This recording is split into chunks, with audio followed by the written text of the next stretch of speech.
ಇನ್ನೊಂದು ವಿಚಾರ ಇಲ್ಲಿ ಬಹಳ ಮುಖ್ಯವಾಗಿ ದರ್ಶನ್ ಆಪ್ತ ಧನ್ವೀರನ್ನ ವಿಚಾರಣೆಗೆ ಕರೆಸಲಾಗಿದೆ. ಇದಕ್ಕೆ ಕಾರಣ ಏನಂತಂದ್ರೆ ಈ ವೈರಲ್ ಆಗಿರುವಂತ ವಿಡಿಯೋಗಳ ಹಿಂದೆ ಏನಾದರೂ ವೈರಲ್ ಮಾಡಿರೋದು ಯಾರು, ಧನ್ವೀರ್ ಅವರ ಪಾತ್ರ ಏನಾದರೂ ಇದೆಯಾ ಅನ್ನೋ ಅನುಮಾನದ ಮೇರೆಗೆ ಕರೆಸಲಾಗಿದೆ.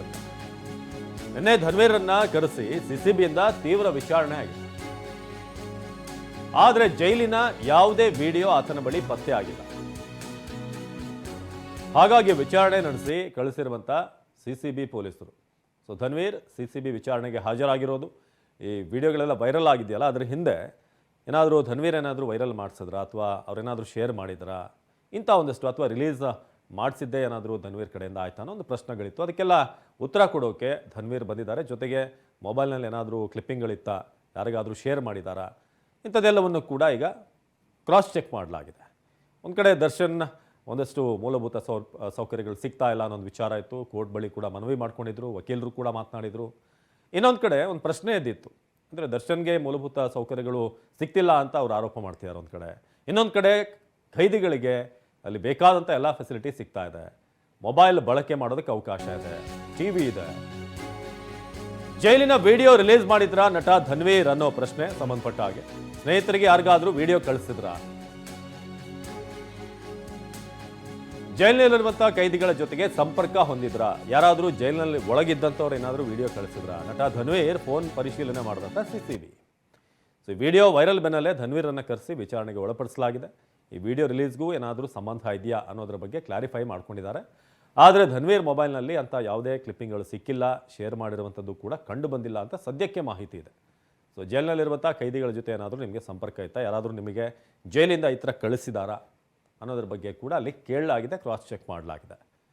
ಇದು ಜೈಲಿನ ವಿಡಿಯೋ ರಿಲೀಸ್ ಸಂಬಂಧಪಟ್ಟ ಹಾಗೆ ಧನ್ವೀರನ್ನ ವಿಚಾರಣೆಗೆ ಒಳಪಡಿಸಲಾಗಿದೆ. ಇನ್ನು ನಟ ಧನ್ವೀರ್ ಬಗ್ಗೆ ಯಾವುದೇ ಪ್ರತಿಕ್ರಿಯೆಯನ್ನ ಪರಮೇಶ್ವರ್ ಅವರು ಕೊಟ್ಟಿಲ್ಲ. ಸಿಸಿಬಿ ವಿಚಾರಣೆ ಬಗ್ಗೆ ಹೇಳಿದಂತ ಪರಮೇಶ್ವರ್,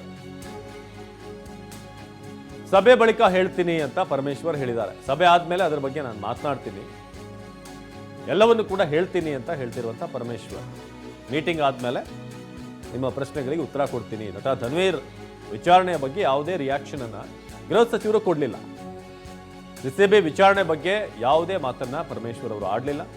ಮೀಟಿಂಗ್ ಇದೆ, ಈಗ ಮೀಟಿಂಗ್ ಮುಗಿಸಿದ ಮೇಲೆ ನಾನು ಬಂದು ಮಾತನಾಡ್ತೀನಿ ಅಂತ ಹೇಳಿದ್ದಾರೆ. ಆಗ್ಲ ಆ ಸಂದರ್ಭದಲ್ಲಿ ಧನ್ವೀರ್ ಬಗ್ಗೆ ಅವ್ರು ಮಾತನಾಡ್ತಾರಾ ಏನು ಅನ್ನೋದು ಕಾದು ನೋಡಬೇಕಾಗಿದೆ. ಯಾಕೆ ವಿಚಾರಣೆ ಕರೆಸಿದ್ದು, ಏನು ಈ ವಿಡಿಯೋ ವಿಚಾರವಾಗಿ ಏನಾದರೂ ಲಿಂಕ್ ಇದೆಯಾ ಅಥವಾ ಅನುಮಾನ ಇದೆಯಾ, ಇದೆಲ್ಲದರ ಬಗ್ಗೆ ಕೂಡ ಪ್ರಶ್ನೆಯನ್ನು ಕೇಳಲಾಗುತ್ತೆ. ಪರಮೇಶ್ವರ್ ಅವರು ಅದಕ್ಕೆ ಹೇಗೆ ಉತ್ತರ ಕೊಡ್ತಾರೆ ಏನು ಗೊತ್ತಾಗಬೇಕು. ಮೀಟಿಂಗ್ ಆದ್ಮೇಲೆ ಮೀಟ್ ಮಾಡ್ತೀನಿ. ನಾನು ಮೀಟಿಂಗ್ ಆದ್ಮೇಲೆ ರಿಯಾಕ್ಟ್ ಮಾಡ್ತೀನಿ. ನಾನು ಹೇಳಿದಾಯ್ತಲ್ಲ, ನಿಮಗೆ ನಾನು ಅಡ್ರೆಸ್ ಮಾಡ್ತೀನಿ ಮೀಟಿಂಗ್ ಆದ್ಮೇಲೆ. ನಾನು ಮೀಟಿಂಗ್ ಆದ್ಮೇಲೆ ಮೀಟ್ ಮಾಡ್ತೀನಿ. ಅಲ್ಲ, ನಾನು ಮೀಟಿಂಗ್ ಆದ್ಮೇಲೆ ರಿಯಾಕ್ಟ್ ಮಾಡ್ತೀನಿ. ನಿಮ್ಮ ಅಡ್ರೆಸ್ ನಾನು ಹೇಳಿದಾಯ್ತಲ್ಲ, ನಿಮಗೆ ನಾನು ಅಡ್ರೆಸ್ ಮಾಡ್ತೀನಿ ಮೀಟಿಂಗ್ ಆದ್ಮೇಲೆ.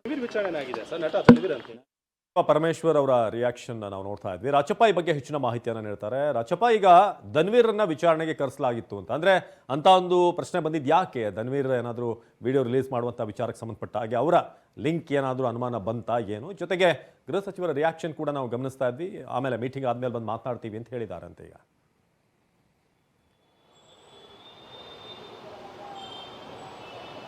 ಅವಿನಾಶ್, ಧನ್ವೀರ್ನ ವಿಚಾರಣೆಯನ್ನು ನಡೆಸಿದ್ರ ಬಗ್ಗೆ ಈಗಾಗಲೇ ಸಿಸಿಬಿ ಹಿರಿಯ ಅಧಿಕಾರಿಗಳಿಂದ ಟಿವಿ ನನಗೆ ಮಾಹಿತಿ ಸಿಕ್ಕಿರುವಂಥದ್ದು. ರಾತ್ರಿ ಅವರನ್ನು ಕರೆಸಿ ವಿಚಾರಣೆಯನ್ನು ಮಾಡಿದ್ದೀವಿ.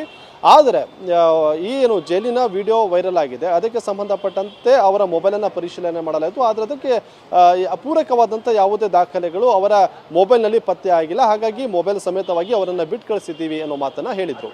ಹಾಗಾದರೆ ಈ ಧನ್ವೀರ್ ಮೇಲೆ ಅನುಮಾನ ಬರೋದಕ್ಕೆ ಕಾರಣ ಏನು? ಯಾಕಂತಂದರೆ ಧನ್ವೀರ್ ಅಂತ ಅಷ್ಟೇ ಅಲ್ಲ, ಜೈಲಿನಲ್ಲಿದ್ದಂತಹ ಕೆಲ ಮಾಜಿ ಖೈದಿಗಳನ್ನು ಕೂಡ ಈಗ ವಿಚಾರಣೆ ನಡೆಸೋದಕ್ಕೆ ಪೊಲೀಸರು ಸಿದ್ಧತೆಯನ್ನು ಮಾಡ್ಕೊಂಡಿದ್ದಾರೆ. ಯಾಕಂತಂದ್ರೆ ಯಾರಾದರೂ ಕೂಡ ಈ ವಿಡಿಯೋನ ವೈರಲ್ ಮಾಡಿರ್ಬೋದು. ಹಾಗಾಗಿ ಈಗಾಗಲೇ ಅದನ್ನು ಒಂದು ಟೆಕ್ನಿಕಲ್ ರೀತಿಯಲ್ಲಿ ತನಿಖೆಯನ್ನು ಮಾಡೋದಕ್ಕೆ ಪೊಲೀಸರು ಮುಂದಾಗಿದ್ದಾರೆ. ಯಾಕಂತಂದ್ರೆ ಪ್ರಮುಖವಾಗಿ ಧನ್ವೀರ್ನ ಮೇಲೆ ಅನುಮಾನ ಬರೋದಕ್ಕೆ ಕಾರಣ ಏನಂದ್ರೆ, ಈಗ ಕಾರಾಗೃಹ ADGP ಆಗಿರುವಂಥ ದಯಾನಂದ್ ಅವರು ಕಮಿಷನರ್ ಆದಂತಹ ಸಂದರ್ಭದಲ್ಲಿ ನಟ ದರ್ಶನ್ ಬಂಧನ ಆಗಿದ್ರು.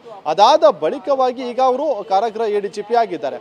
ಈ ಸಂದರ್ಭದಲ್ಲಿ ನಟ ದರ್ಶನ್ಗೆ ಒಂದು ಮೂಲಭೂತವಾದಂತಹ ಸವಲತ್ತು, ದಿಂಬು ಸೇರಿದಂತೆ ಹಾಸಿಗೆ ಮತ್ತೆ ಬೆಡ್ಶೀಟ್ ಅನ್ನ ಕೊಡುವಂತ ವಿಚಾರಕ್ಕೆ ಸಂಬಂಧಪಟ್ಟಂತೆ ಕೋರ್ಟಲ್ಲೂ ಕೂಡ ಸಾಕಷ್ಟು ಒಂದು ಸುದೀರ್ಘವಾದಂತಹ ವಿಚಾರಣೆ ನಡೆದುಕೊಂಡು ಬರ್ತಾ ಇದೆ. ಆದ್ರೆ ದರ್ಶನ್ಗೆ ಈ ಸವಲತ್ತನ್ನ ಕೊಡೋದಕ್ಕೆ ಹಿಂದೇಟು ಹಾಕ್ತಿದ್ದಾರೆ. ಆದ್ರೆ ಬೇರೆ ಖೈದಿಗಳು ರಾಜಾರೋಷವಾಗಿ ಎಂಜಾಯ್ ಮಾಡ್ತಿದ್ದಾರೆ, ಅವರಿಗೆ ಮೊಬೈಲ್ ಸಿಗ್ತಾ ಇದೆ, ಎಣ್ಣೆ ಸಿಗ್ತಾ ಇದೆ. ಇದನ್ನೇನಾದ್ರೂ ಪ್ರೂವ್ ಮಾಡುವಂತಹ ನಿಟ್ಟಿನಲ್ಲಿ ಧನ್ವೀರ್ ಅಲ್ಲಿರುವಂತಹ ಮಾಜಿ ಖೈದಿಗಳಿಂದ ವಿಡಿಯೋ ಏನಾದ್ರು ಪಡೆದುಕೊಂಡು ಅದನ್ನ ರಿಲೀಸ್ ಮಾಡಿರಬಹುದಾ ಅನ್ನುವಂತ ಒಂದು ಶಂಕೆ ಪೊಲೀಸರಿಗೆ ಇತ್ತು. ಅದೇ ಒಂದು ಹಿನ್ನೆಲೆಯಲ್ಲಿ ಸಿಸಿಬಿ ಪೊಲೀಸರು ಅವರನ್ನ ಕರೆದುಕೊಂಡು ಬಂದು ವಿಚಾರಣೆ ಕೂಡ ಮಾಡಿದ್ದಾರೆ. ವಿಚಾರಣೆಯ ಸಂದರ್ಭದಲ್ಲಿ ಅವರಿಂದ ಸಾಕಷ್ಟು ಪ್ರಶ್ನೆನ ಕೂಡ ಮಾಡಲಾಗಿದೆ, ಜೊತೆಗೆ ಮೊಬೈಲ್ನಲ್ಲೂ ಕೂಡ ಪರಿಶೀಲನೆ ನಡೆಸಲಾಗಿದೆ.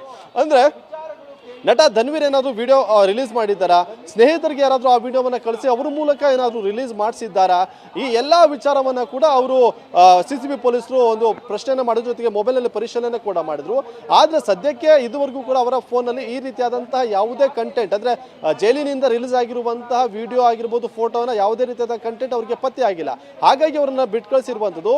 ಇನ್ನು ಉಳಿದಂತೆ ಸಿಸಿಬಿ ಪೊಲೀಸರು ತನಿಖೆಯನ್ನು ಮುಂದುವರಿಸಿ ಅಲ್ಲಿದ್ದಂತಹ ಮಾಜಿ ಖೈದಿಗಳ ಮೇಲೆ ಏನಾದ್ರು ಅನುಮಾನ ಇದ್ರೆ ಅವರನ್ನ ಕೂಡ ಕರೆಸಿ ವಿಚಾರಣೆ ಮಾಡುವಂತ ಕೆಲಸವನ್ನ ಕೂಡ ಮಾಡ್ತಾ ಇರುವಂತ. ಇದು ನಿರಂತರವಾದಂತಹ ಪ್ರೋಸೆಸ್ ಇರುತ್ತೆ.